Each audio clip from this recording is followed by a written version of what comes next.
नमस्कार दर्शक बंधु ओडिया कथा चैनल को बहुत बहुत स्वागत। कुमार पूर्णिमा केउ दिन एटा को नहीं समस्त मन रे टिके कन्फ्यूजन अच्छी कहीं कैलेंडर रे 6 तारिख कुमार उत्सव गजलक्ष्मी पूजा और चंद्र पूजा देइछि एवं 7 तारिख दिन मध्य कुमार पूर्णिमा और कार्तिक व्रत आरंभ देइछि। तेबे कुमार पूर्णिमा पूजा केउ दिन करबा 6 तारिख रे ना 7 तारिख रे एटी मु कोहिनूर पंजिका रे शूट करके आनीछि।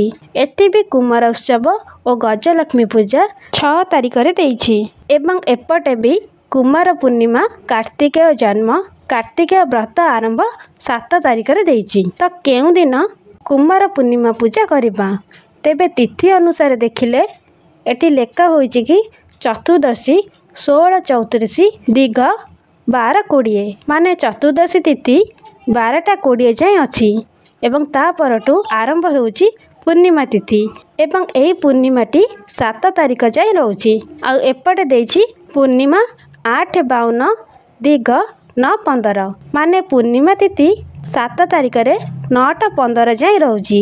ता परटू प्रतिपदा कार्तिक व्रत आरंभ हेबो। कुमार पूर्णिमा रे आमे चंद्र पूजा करिथाउ। तेबे 6 तारिख रे 12टा 20 रु पूर्णिमा तिथि आरंभ होउछि। यह राति सारा रहिबो किंतु 7 तारिख दिन 9टा 15 जाए ही रहउछि। तेणु 6 तारिख दिन राति समय रे पूर्णिमा तिथि रहउछि। तेणु आमे कुमार पूर्णिमा 6 तारिख रे ही पालन करा जिवो। आशा करी जे भिडियोटी आपण मानक भल लागिथिबो। भिडियो रे लाइक कमेंट शेयर करि देंतु एवं सब्सक्राइब करिया पे भूलंतु नहीं। नमस्कार।